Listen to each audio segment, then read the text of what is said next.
Okay, welcome everybody to this afternoon session. I guess we are all here in presence and online. Okay, so as you probably saw on the program, we will start with a poster session, with a poster booster session, where all the presenters will have 5 minutes each to show us a summary of the contents of the posters. And then we will move to see, for those of us who are actually here in presence, we will move to the corridor where the posters are. And for those who are online, actually you can find the posters online on the conference website. I can share the screen so that I can show you, so that you all have the possibilities to see the posters. After the presentations, we will have half an hour that will be used to have one-to-one conversations and discussions with the poster's authors. One-to-one, of course, doesn't mean that we have to make turns, but that we have separate rooms, Zoom rooms, where we can discuss with the authors. Once again, you can find all the links online. So I will share the screen now. First of all, I will show you the conference website. Here is the description of the conference, and at the bottom of the page, you can find a book of posters where also people who are online can see the posters, and the link to the QR codes for the individual meetings with the poster authors, okay? So I'm really happy to introduce now our first author, of our first presenter of the poster, namely Sophia Burnett. Sophia, I can go back to Zoom. It's not coming back, sorry. Let's go down here and see. Okay, I'll stop sharing. Okay, so Sophia Burnett, are you there? Hello, can you hear me? Yeah, we can hear you. Yeah. Okay, great. I'll put my camera on. Sorry about that. Okay, nice to meet you. Okay. Very nice to meet you too. So, Bernard, can you share the screen? I can.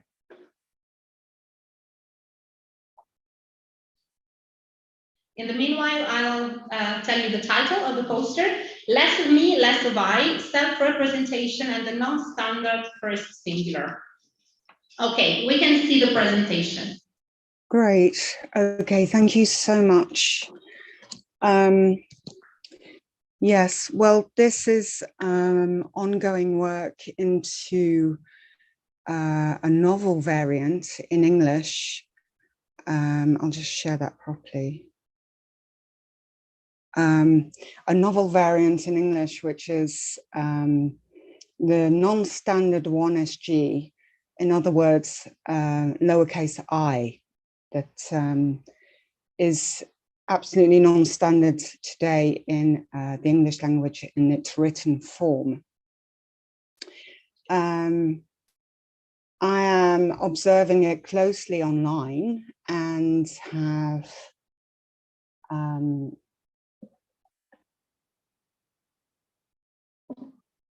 excuse me, I'm sorry, I'm in a hotel room in Seoul and it's all getting a bit technical. Just bear with me just a second. Don't worry, we are here. Okay, so, right, okay, I have my notes, it's better. So, the NS1SG is a variation that's a particularly online one. Another term for variation is change, and change lies at the heart of the psychopathology of anorexia nervosa. Change as a goal and change as a cognitive artifact for the perception of self. So my study of the NS1SG is mainly stratified, not by user, but by usage. However, I've recently made observations that indicate that it could be a semantic marker for anorexia nervosa. In ongoing research, the usages that I've identified already, there are 4 of them, and this particular marker for AN falls under the 4th usage I found, which I call the petit moi. So the petit moi comes in a transitive and intransitive form, not grammatically, but in the sense of action. It could also be called a phatic or a non-phatic form. In its transitive form, it's a means of phatic communication, the author using the indexical and phonetic qualities of the minuscule to convey to a third party in CMC, computer-mediated communication, to a person reading their public message that they're feeling lessened. So this is taken from, not from my own study, but from Carter's, there's a missing diacritic there, clinical trials in 2017. People see me and think I am vulnerable. When I get better, people will think I am strong and they will attack me and put heavy demands on me. And now I'm positing in this paper that the lowercase I for sufferers embodies a more meaningful representation of the somatic self, also providing the same defense mechanism as bodily reduction in the vulnerable looking and so less prone to attack, or thinking that the person thinking that they're less prone to attack. I'll go back to that slide. That makes no sense with what I'm saying right now. So this may aid in reducing the anxiety of participating in online discussion, which according to Freud and Lacan is related to whether objects can be thought of as having their own separate existence once they are put into a discursive environment or representation system.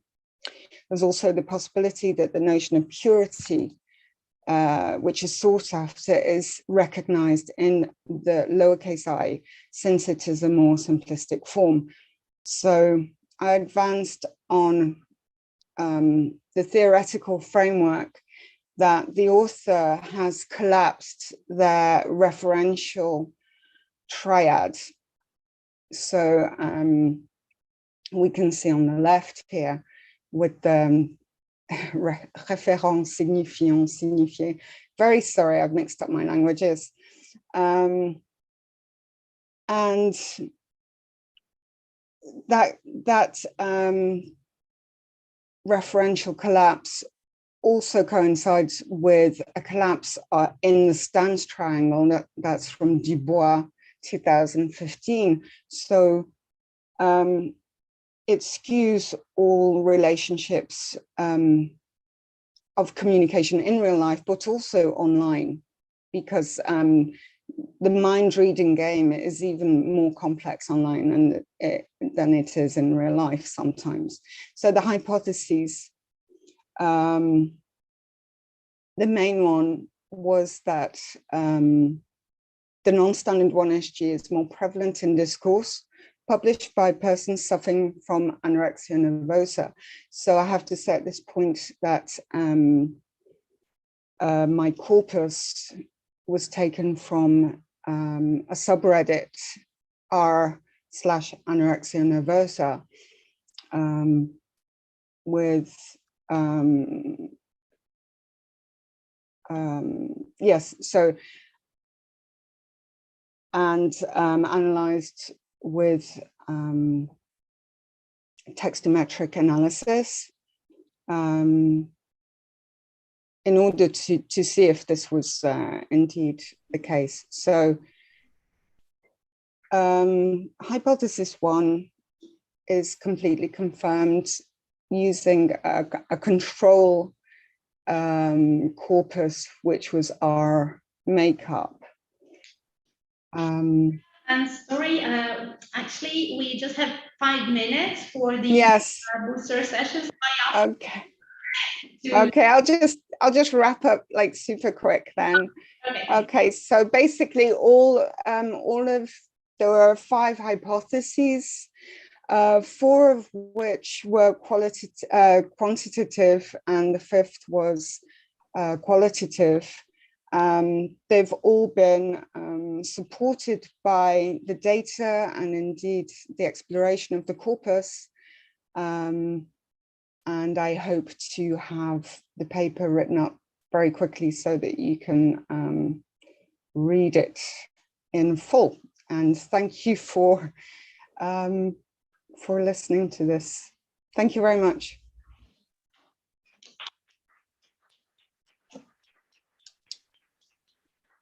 Thanks to you, Sophia. We will meet in the parallel poster session through the QR code. Thank you. Okay. So now Renan Caswell cannot join us for this presentation, but you can see the poster titled Conceptual Metaphors for Eating Disorders on Instagram in the poster session. So we have to postpone potential discussions to another moment.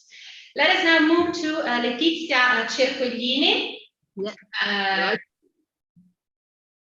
Letizia? Yes, here I am. Okay. Yeah, I can share my screen. No, I cannot share my screen actually, because host disabled participant screen sharing. Can you fix it so I can show also my poster while presenting it? Sure. It should be ready.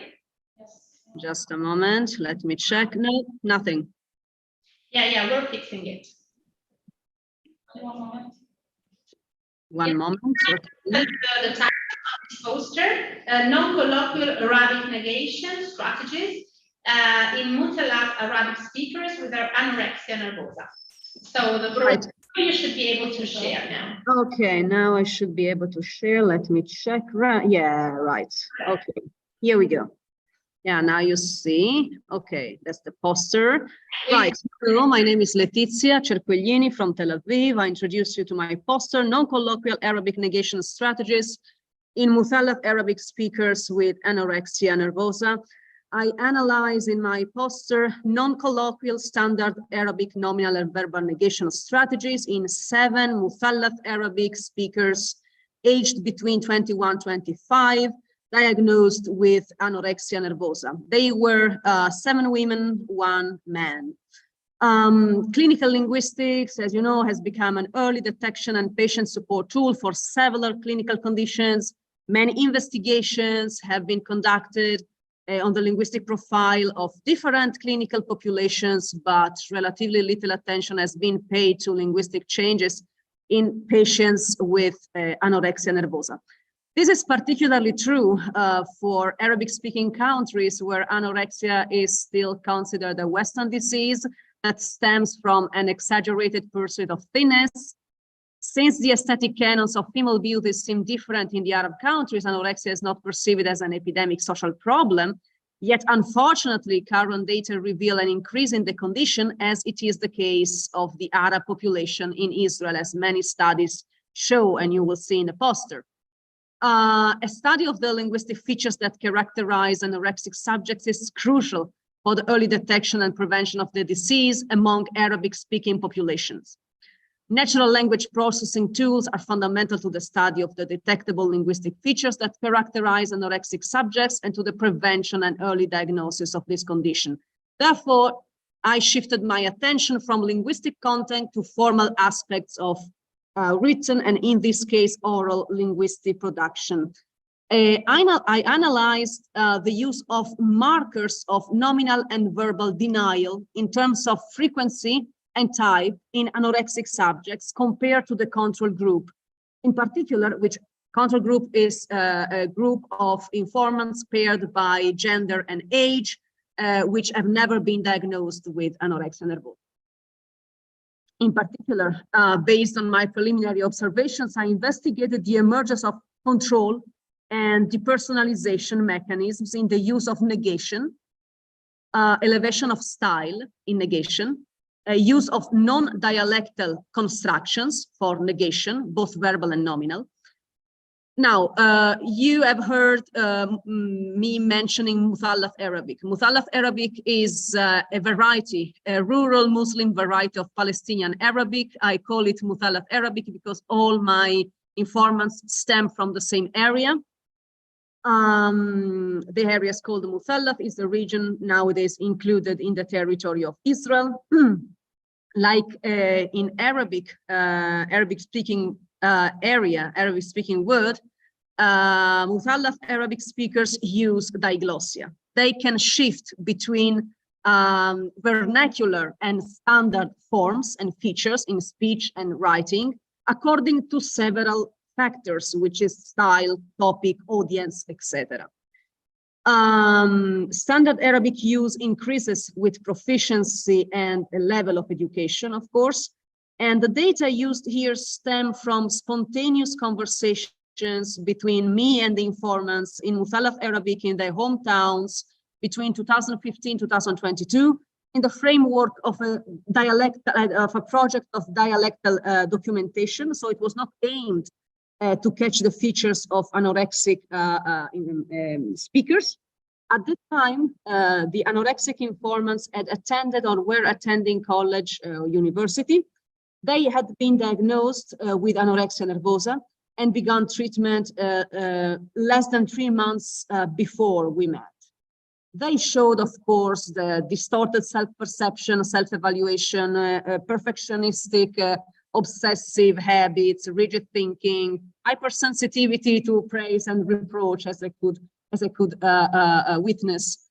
Our conversations were not related to their condition, and I didn't have to test their linguistic peculiarities. Nonetheless, their speech production showed these interesting traits, including a striking frequency of negative expressions and negation forms.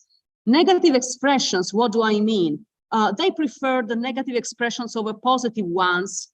For example, they said, not exactly for approximately, not correct for wrong, without any doubt for certainly, which are unnatural for the vernacular speech and require standard Arabic constructions. Verbal, nominal, and existential negations were very frequently, up to 65%, expressed in standard Arabic, so elevation of style. This tendency is easily identifiable because Muthallaf Arabic and standard Arabic have different negation markers, as you will see in the posters in my data. They have different negation markers for present, past, future, existential, and nominal sentences. The frequency of negative expressions can correlate, in my hypothesis, in my, let's say, to wrap up my thinking, can correlate with food denial, with the rejection of the maternal language as a metaphor for the maternal figure, or the outside world, rage against them, according to the interpretation given by Lacan. The use of standard Arabic negations instead of Muthallaf Arabic may represent distance from the mother figure, the refusal of the familiar rules and patterns. Furthermore, just to compare with another study done on Arabic-speaking population, the preference for standard Arabic expresses pedantry and concentration on formal aspects of the speech rather than the content, and it was detected in autistic informants speaking Tunisian Arabic. Thank you for listening to me, and I'm going to the breakout, to the other link. Thank you. Thank you. Thank you very much.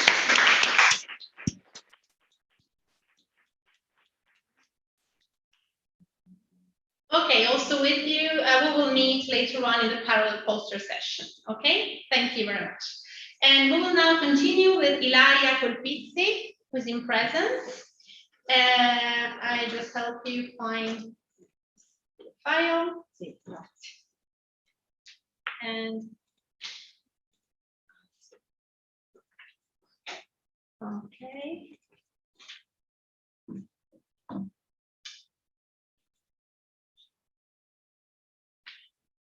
This one? Sì, è già in presentazione.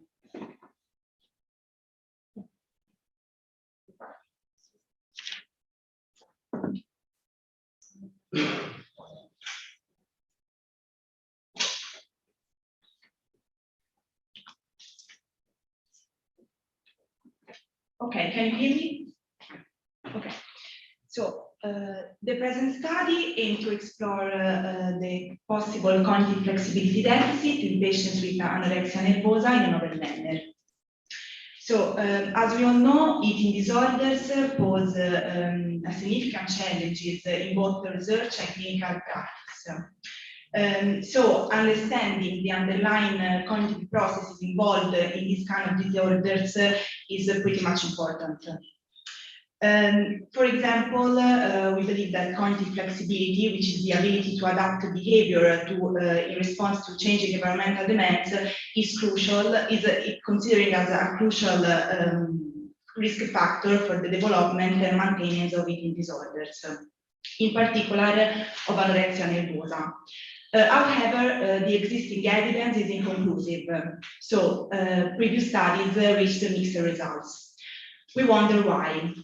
We believe that traditionally cognitive flexibility was studied as a domain general deficit, which means that anorexia nervosa patient would exhibit flexibility and rigidity in all phases of their lives.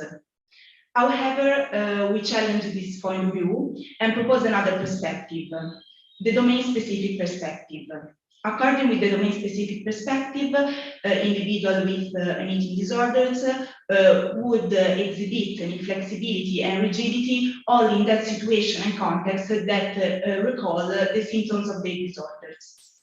So not in all phases of life, which means that when they approach to other contexts, which are not bounded to the symptoms, they will exhibit flexibility like people without eating disorders. By adopting this point of view, we believe that we could increase understanding of eating disorders and also think of more effective treatments based on this point of view. If it would be confirmed.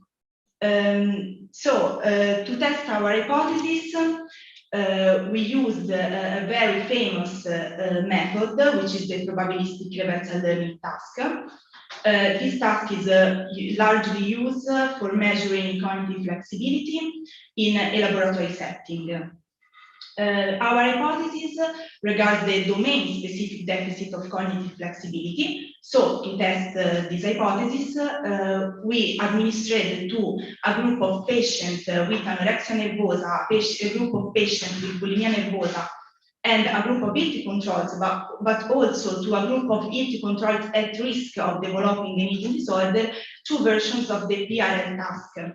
A domain general version using neutral stimuli, and a domain-specific versions of the PRL using specific stimuli, so food-related stimuli, as we can see in the image.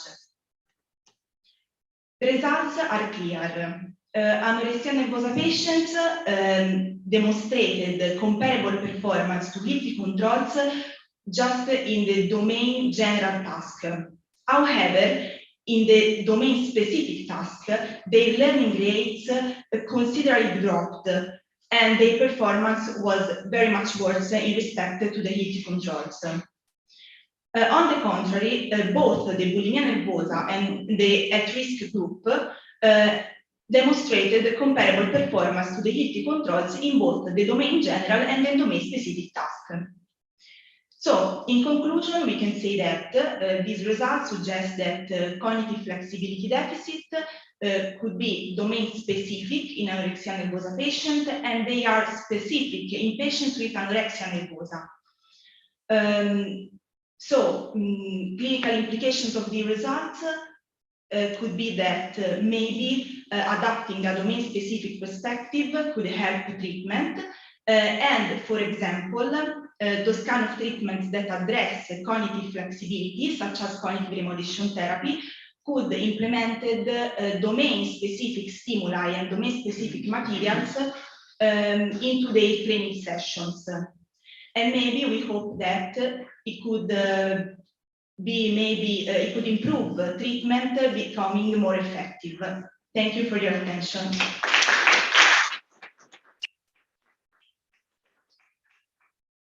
Thanks to you.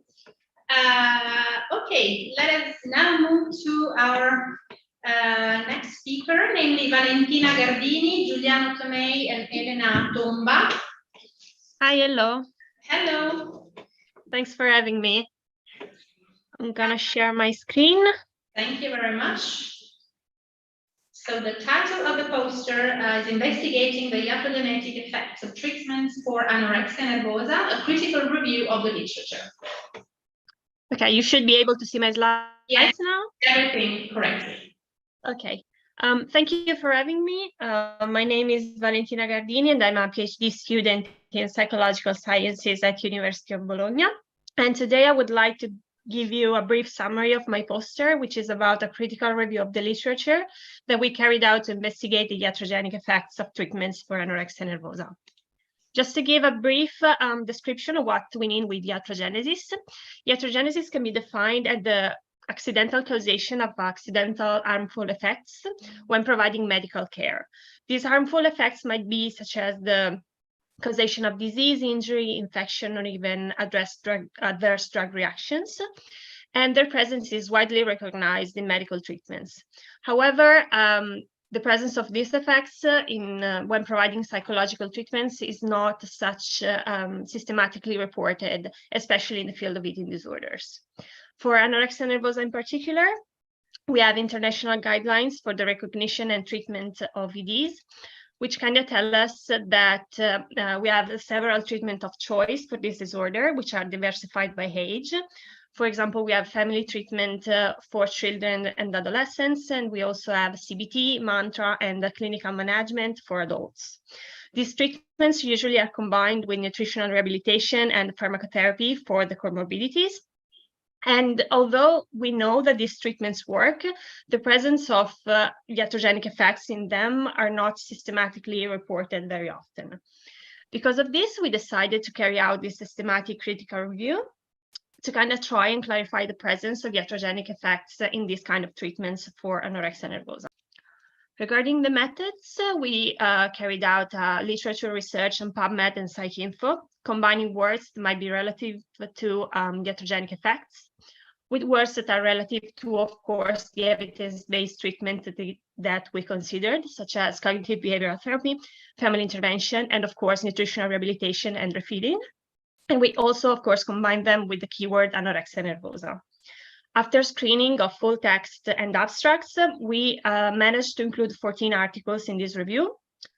Of these articles, 10 were about the nutritional rehabilitation and especially the refeeding syndrome. One was about the iatrogenic effects of pharmacotherapy, and 3 were about the iatrogenic effects of psychological treatments.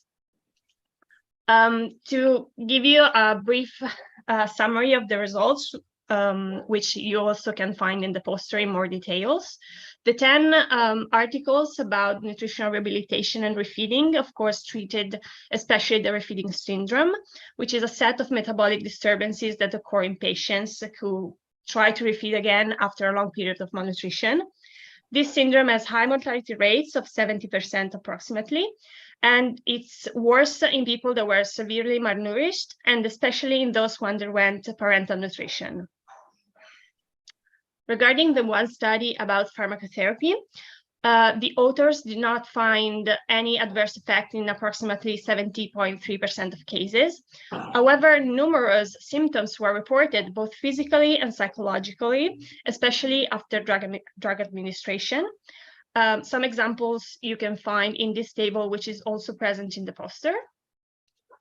And finally, regarding the 3 studies about psychological treatments, one study did not report any specific negative effect for CBTE, and one study did not report any negative effect for family treatments. However, one study did report how clinicians and services can kind of perpetuate the eating disorder, especially, for example, by providing excessive protection toward the patient and not involving the family, by using excessive criticism and coercion when dealing with the patient, and also by using a therapeutic setting that is excessively structured, which of course might kind of like encourage the rigidity of thought, which is very present in patients, especially with anorexia nervosa. To discuss and conclude, we of course found several studies for the more medical treatments, such as refeeding and nutritional rehabilitation, but only few studies we managed to find for psychological treatments and their possible negative effects. This disproportion, in our opinion, might be caused by the lack of shared criteria to identify these iatrogenic effects, which might lead to authors not reporting them in articles or research papers.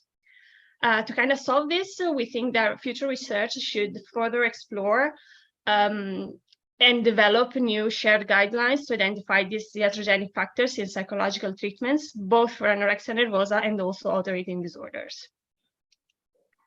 Thank you for your attention, and if you have any question, I'll be here to answer them. Thank you very much. How do I stop sharing the screen? Yeah. And later on in the parallel session. Okay, let us now move to Kim's presentation on social influences on and the identity construction of members of the Korean pro-ANA virtual communities. Okay, hi. I will share my screen. Thank you.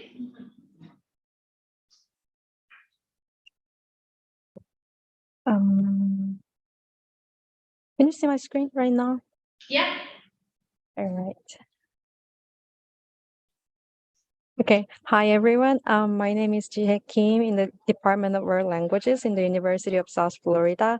And my title is Social Influences on and Identity Construction of Members of the Korean pro-ANA virtual communities. So first of all, what is pro-ANA? Pro-ANA means pro-anorexia, and they promote eating disorders to lose weight, and they reject the medical treatment of eating disorders. But I mean, like the previous research heavily focused on the Western context, which means non-Anglophone countries in pro-ANA members. But I will focus on the identity construction of members of the Korean pro-ANA virtual community and the culture and social influences in Korea. So previous study focused on their distinct characteristic of pro-ANA members in Western countries. So for example, they have group identity because they are kind of socially isolated. They seek a sense of belonging in their community, and they have the defensive identity because they reject the medical treatment of eating disorders. They want to hide from the outsiders, for example, from their family or from their friends. Also, in Western countries, pro-ANA members refuse to admit that being pro-ANA or doing pro-ANA is kind of eating disorder. But I can talk later. But in Korean pro-ANA members, they admitted the pro-ANA is an eating disorder, but they keep doing it. Also, they share some inspiration, which means they share photos and quotes to inspire thinness. And of course, their like dominant conversation topic is about the body. And also they share the tips and information about losing weight. And they also express a lot of depression. So I focused on the Twitter and I collected 314 pro-ANA related posts on Twitter, and I adopted content analytic approach.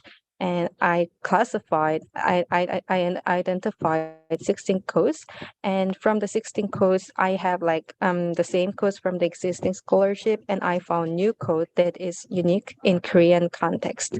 So I focus on two themes: sense of belonging and criticism and aggression. A sense of belonging is the same from the previous research because they are socially isolated. They found like some group identity in Korean pro-ANA members as well. And also they showed like explicit criticism and aggression. And I think these aggressive expressions and criticism is because of Korea's strict beauty standard, and like beauty standards put pressure on especially toward women. And because of this, I think Korean Prana members use aggression and criticism a lot. And I also emphasize the importance of early diagnosis of anorexia and following medical and psychological treatment to Prana members. And also education with the purpose of preventing anorexia should also not be overlooked, because on Twitter, especially young female people can find like this kind of harmful expression, harmful post a lot. So it would be an implication of my study. I think that's all. Thank you. Thank you very much.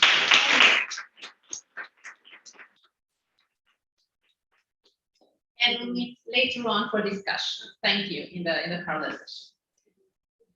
Okay, Veronica Lassen, are you there?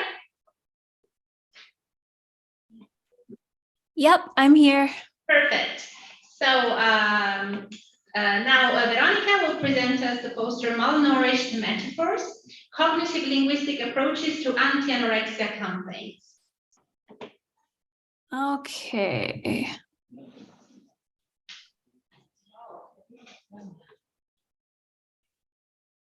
Okay, is it visible? Looks okay? Not completely. Actually, we see the background, but not the writing. Okay, perfect. Yes, okay, so my name is Veronica Larson, and I am presenting all the way from Vancouver, Canada. So I'm at the University of British Columbia, and I'm a first-year PhD student. And I am primarily concerned with language and meaning surrounding treatment and recovery. But this sort of side project, very much in the works, has to do with anti-anorexia campaigns. So visual campaigns that combine text and image components. And I'm interested in how they invoke and propel meaning. And what first sort of sparked this interest was this image here that was published in 2007 of French model Isabelle Caro. And this visual campaign sparked different responses in news outlets. So some outlets used language such as skeletal, emaciated, so very much in a negative light. However, about 3 years following the campaign,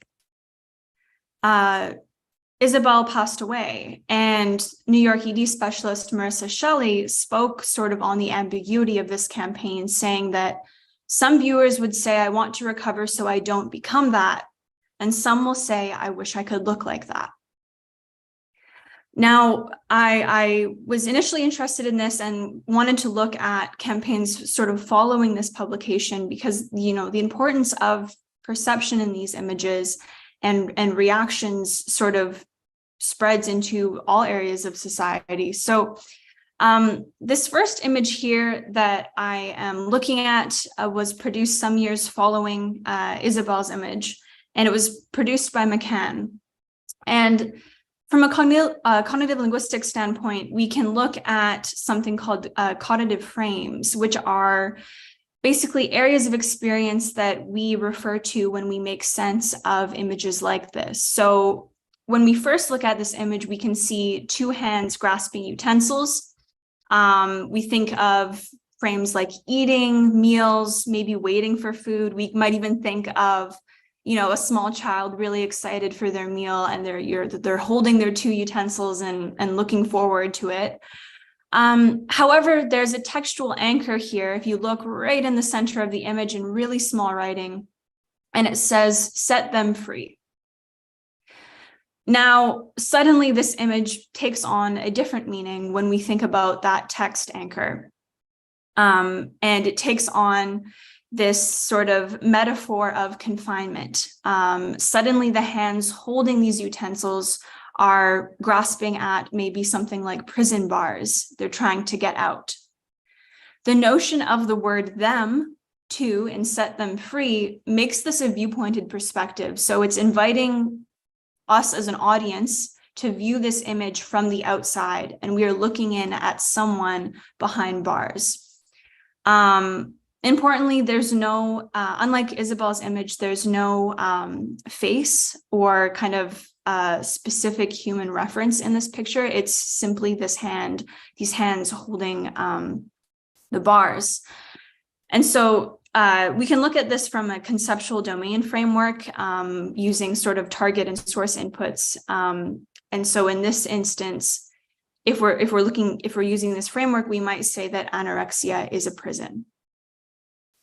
Okay, the next set of images does something similar, but through a different method. So these images were published by Star Models, which is a modeling agency in Brazil, and it released their campaign in 2013. And this was a series of images that all worked to invoke the kind of same meaning or output. We have a digital rendering of a human woman, and on one side, she's sort of a drawing or a sketch, and on the other side, that sketch is in some ways brought to life, and we see what she would look like as a real person. Again, we don't have any specific model like Caro's. They're both digital renderings. Now, what I found interesting about this is the language using surrounding sketch versus a drawing. So if we understand a sketch, there's different definitions, but Webster's definition is a quick, rough drawing. Collins is quickly, without a lot of details. Artists often use sketches to prep for more detailed paintings or drawings.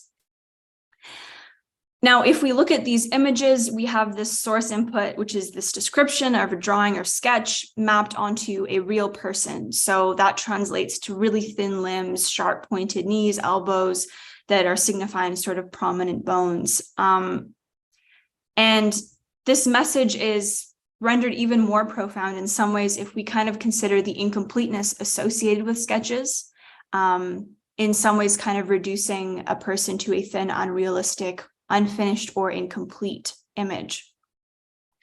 Now, this project is very much in the works still. These are sort of my initial interests, but I'm hoping this has maybe sparked some interest. But yeah, thank you.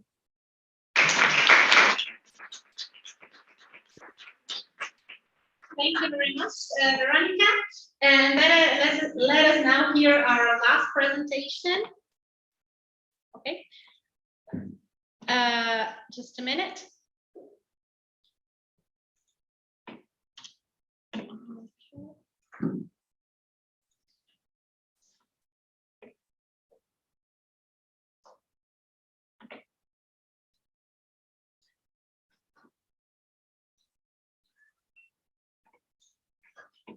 Okay, so.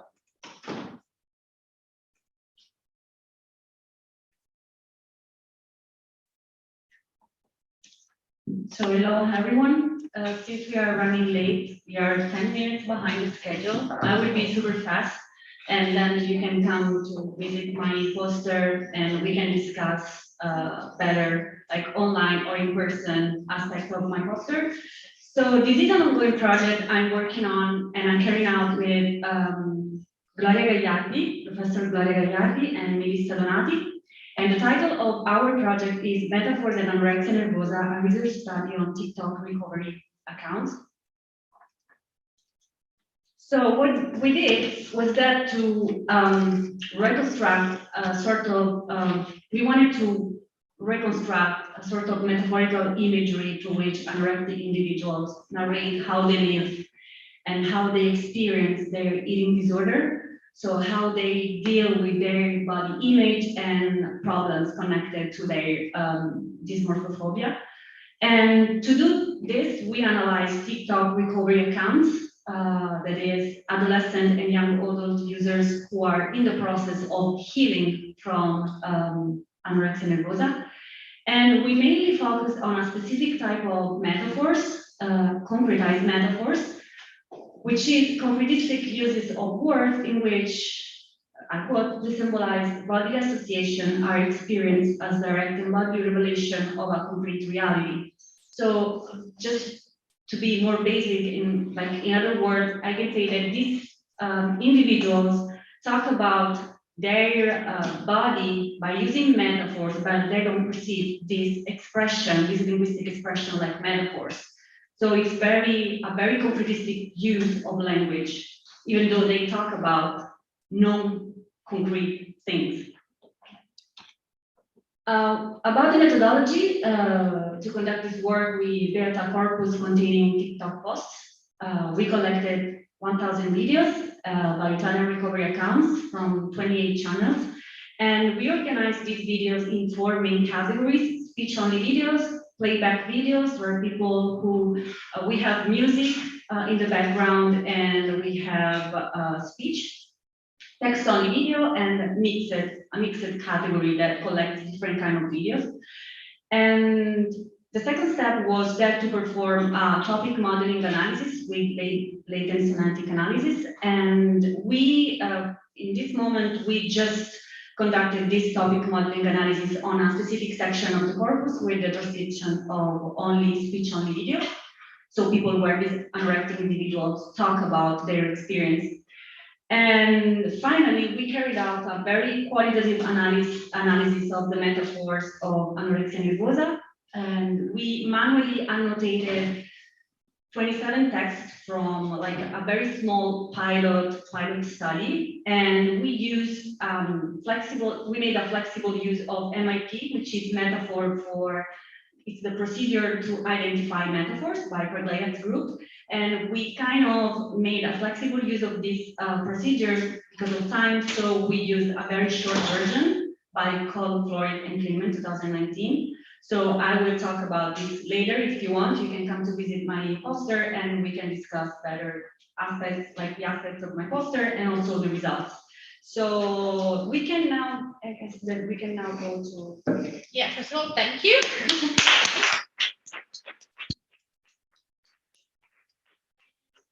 I think we had really interesting presentations, so I'm sure we will make the most of these 15 minutes we have for discussions.